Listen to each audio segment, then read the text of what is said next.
Porque tanto amó Dios al mundo que dio a su Hijo único, para que todo el que cree en Él no se pierda, sino que tenga vida eterna. Juan 3:16. 18 horas antes de su muerte, antes de ser entregado, Jesús se encuentra en el huerto de los Olivos, junto con sus discípulos. Este les dice: oren para que no caigan en tentación, mientras Él se retira a hablar con su Padre. Jesús, en medio de la soledad, se dirige al Padre diciéndole: si quieres, no me hagas beber este trago amargo, pero no se cumpla mi voluntad, sino la tuya. Entonces se apareció un ángel del cielo para fortalecerlo, pero como estaba angustiado, se puso a orar con más fervor y su sudor era como gotas de sangre que caían a tierra. Cuando terminó de orar y volvió a los discípulos, los encontró dormidos, agotados por la tristeza. Jesús los despierta y les dice: ¿por qué están durmiendo? Levántense y oren para que no caigan en tentación. Sus apóstoles dormían sin tener malicia alguna del peligro que estaba por venir.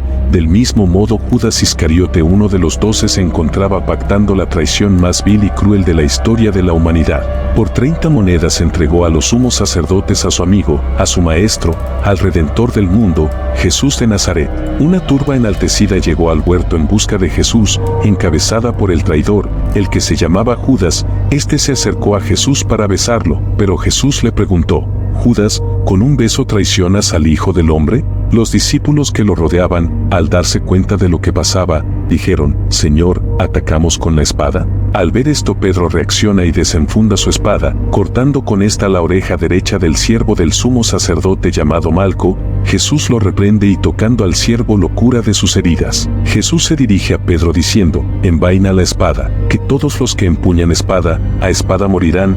¿Piensas tú que no puedo acudir a mi Padre? Él me mandaría enseguida más de 12 legiones de ángeles. Pero ¿cómo se cumplirían entonces las escrituras que dicen que esto tiene que pasar? Jesús se dirige a la turba enaltecida diciéndoles: ¿acaso soy un bandido para que vengan con espadas y palos? Todos los días estaba con ustedes en el templo y no se atrevieron a ponerme las manos encima, pero ya ha llegado la hora de ustedes, cuando reinan las tinieblas. Jesús se entrega a los soldados y no permite que ninguno de sus discípulos se pierda, tal como lo dicen las escrituras: de los que me diste, no perdí ninguno. Juan 18:9. Jesús es llevado primeramente a Anás, que era suegro de Caifás, el sumo sacerdote de aquel año.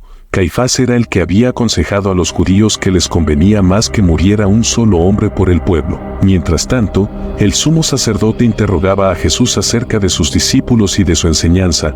Jesús le replica que él ha hablado públicamente en las sinagogas y en el templo enfrente de todos los judíos. Nunca he hablado en secreto. Entonces, ¿por qué me interrogas a mí? Interroga a los que me han oído hablar. Ellos deben saber lo que dije. Apenas dijo esto, uno de los guardias que estaba allí cerca le dio una bofetada. ¿Así contestas al sumo sacerdote? Si he dicho algo malo, respondió Jesús, demuéstramelo. Pero si lo que dije es correcto, ¿por qué me pegas? Entonces Anás lo envió, todavía atado, a Caifás, el sumo sacerdote, donde se habían reunido los escribas y los ancianos. Los sumos sacerdotes y el Sanedrín en pleno buscaban un falso testimonio contra Jesús para condenarlo a muerte, pero no lo encontraban, a pesar de los muchos falsos testigos. Finalmente, comparecieron 2 que declararon que Jesús había afirmado que él podía destruir el templo de Dios y reconstruirlo en 3 días. El sumo sacerdote se puso en pie y le dijo: ¿no tienes nada que responder? ¿Qué son estos cargos que presentan contra ti? Pero Jesús callaba. Esto enfureció al sumo sacerdote, el cual le dijo: te conjuro por el Dios vivo a que nos digas si tú eres el Mesías, el Hijo de Dios. Jesús le respondió: tú lo has dicho. Más aún, yo os digo, desde ahora veréis al Hijo del Hombre sentado a la derecha del poder de Dios y que viene sobre las nubes del cielo. Entonces el sumo sacerdote rasgó sus vestiduras diciendo: ha blasfemado. ¿Qué necesidad tenemos ya de testigos? Acabáis de oír la blasfemia. ¿Qué decidís? Y ellos contestaron: es reo de muerte. Entonces le escupieron a la cara y lo abofetearon. Otros lo golpearon diciendo: haz de profeta, Mesías, dinos quién te ha pegado. 9 horas antes de su muerte, al hacerse de día, todos los sumos sacerdotes y los ancianos del pueblo se reunieron para preparar la condena a muerte de Jesús. Y, atándolo, lo llevaron y lo entregaron a Pilato, el gobernador. Así que Pilato salió a interrogarlos. ¿De qué delito acusan a este hombre? A lo cual ellos contestaron: si no fuera un malhechor no te lo habríamos entregado. Pilato se encontraba reacio a juzgar a Jesús, no veía falta alguna para ser condenado y este había sido advertido por su esposa que no se metiera con ese hombre, ya que a este en sueño le fue revelado que era el Santo del Señor. Pues llévenselo ustedes, y júzguenlo según su propia ley, les dijo Pilato. Pero ellos cada vez más enfurecidos le replicaron: nosotros no tenemos ninguna autoridad para ejecutar a nadie. Pilato volvió a entrar en el palacio y llamó a Jesús, trataba de hallar respuestas para liberarlo. ¿Ha sido tu propio pueblo y los jefes de los sacerdotes los que te entregaron a mí? ¿Qué has hecho? Jesús le contestó que su reino no era de este mundo. Si lo fuera, mis propios guardias pelearían para impedir que los judíos me arrestaran, pero mi reino no es de este mundo. Pilato salió otra vez a ver a los judíos y les increpó que no encontraba razón alguna para condenar a Jesús, y como era la costumbre de que en la Pascua se liberara a un preso, Pilato buscaba dejar libre a Jesús. Así que les dijo: como pueden ver, no ha cometido ningún delito que merezca la muerte, así que le daré una paliza y después lo soltaré. Para sorpresa de Pilato, ellos gritaron: no sueltes a ese, suelta a Barrabás. Pilato les preguntó: ¿y qué hago con Jesús, llamado el Mesías? Contestaron todos: crucifícalo. Pilato insistió: pues, ¿qué mal ha hecho? Pero ellos gritaban más fuerte: crucifícalo. Al ver Pilato que todo era inútil y que, al contrario, se estaba formando un tumulto, tomó agua y se lavó las manos ante la gente, diciendo: soy inocente de esta sangre. Allá vosotros. Todo el pueblo contestó: caiga su sangre sobre nosotros y sobre nuestros hijos. Entonces le soltó a Barrabás, y a Jesús mandó que lo azotaran. Los soldados se llevaron a Jesús al interior del palacio y reunieron a toda la tropa, le pusieron un manto color púrpura, luego trenzaron una corona de espinas y se la colocaron. ¡Viva el Rey de los Judíos! Y lo aclamaban, lo golpeaban en la cabeza con una vara y lo escupían, doblando la rodilla, le rendían homenaje. Después de burlarse de él, le quitaron el manto color púrpura, le pusieron su propia ropa y se lo llevaron para crucificarlo. Entonces Jesús salió cargando su propia cruz hacia el lugar de la calavera, que en hebreo se llama Gólgota.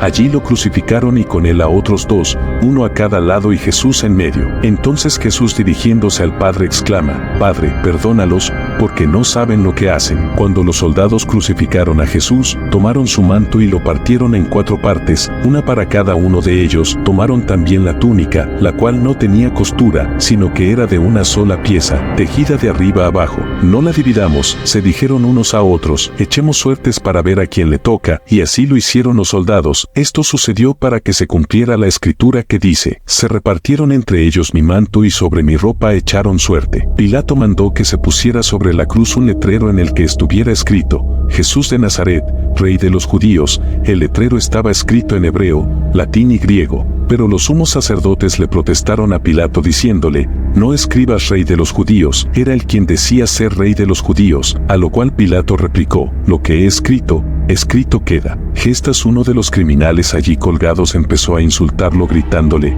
¿no eres tú el Cristo? Sálvate a ti mismo y a nosotros. Pero el otro criminal llamado Dimas lo reprendió: tal como lo relatan las Escrituras, ni siquiera temor de Dios tienes, aunque sufres la misma condena. En nuestro caso, el castigo es justo, pues sufrimos lo que merecen nuestros delitos. Este, en cambio, no ha hecho nada malo. Luego dijo: Jesús, acuérdate de mí cuando vengas en tu reino. Y le contestó Jesús: te aseguro que hoy estarás conmigo en el paraíso. Junto a la cruz de Jesús estaban su madre, la hermana de su madre, María, la esposa de Cleofás, y María Magdalena. Cuando Jesús vio a su madre y al discípulo a quien él amaba a su lado, dijo a su madre: mujer, ahí tienes a tu hijo. Luego dijo al discípulo: ahí tienes a tu madre. Y desde aquel momento ese discípulo la recibió en su casa. Después de esto, como Jesús sabía que ya todo había terminado y para que se cumpliera la escritura, dijo: tengo sed. Había allí una vasija llena de vinagre, así que empaparon una esponja en el vinagre, la pusieron en una rama de hisopo y se la acercaron a la boca. Al probar Jesús el vinagre, dijo: todo se ha cumplido. Desde el mediodía y hasta las 3 de la tarde toda la tierra quedó en oscuridad, pues el sol se ocultó, y la cortina del santuario del templo se rasgó por la mitad. Entonces Jesús exclamó con fuerza: Padre, en tus manos encomiendo mi espíritu, y al decir esto, inclinó la cabeza y entregó el espíritu. El centurión, al ver lo que había sucedido, alabó a Dios y dijo: verdaderamente este hombre era justo. Para confirmar su muerte, uno de los soldados le abrió el costado con una lanza y al instante brotó sangre y agua. El que lo vio ha dado testimonio de ello y su testimonio es verídico. Él sabe que dice la verdad. Para que también ustedes crean, estas cosas sucedieron para que se cumpliera la escritura: no le quebrarán ningún hueso, y como dice otra escritura, mirarán al que han traspasado. Entonces los que se habían reunido para presenciar aquel espectáculo, al ver lo ocurrido, se fueron de allí golpeándose el pecho. Pero todos los conocidos de Jesús, incluso las mujeres que lo habían seguido desde Galilea, se quedaron mirando desde lejos. Después de esto, José de Arimatea pidió a Pilato el cuerpo de Jesús. José era discípulo de Jesús, aunque en secreto por miedo a los judíos. Él fue y retiró el cuerpo con el permiso de Pilato. También Nicodemo, el que antes había visitado a Jesús de noche, llegó con unos 33 kilogramos de una mezcla de mirra y áloe. Ambos tomaron el cuerpo de Jesús y, conforme a la costumbre judía de dar sepultura, lo envolvieron en vendas con las especias aromáticas. En el lugar donde crucificaron a Jesús había un huerto, y en el huerto,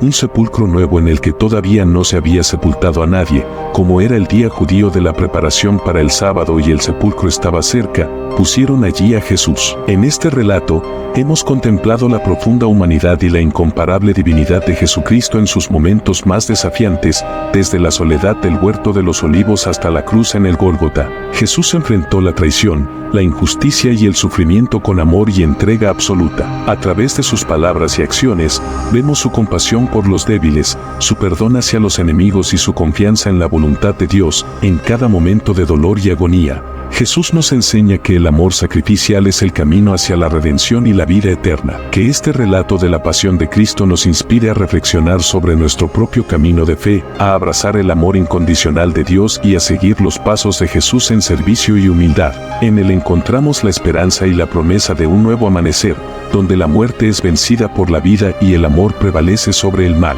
Recordemos siempre las palabras de Jesús: yo soy el camino, la verdad y la vida. Que su sacrificio nos guíe hacia la luz y nos llene de esperanza en medio de cualquier oscuridad que enfrentemos. Que en su muerte y resurrección encontremos la salvación y la paz para nuestras almas. Gracias por acompañarnos en este viaje espiritual. No olvides compartir, comentar y suscribirte. Que la gracia y la paz de nuestro Señor Jesucristo estén con todos nosotros. Nos vemos en el próximo video.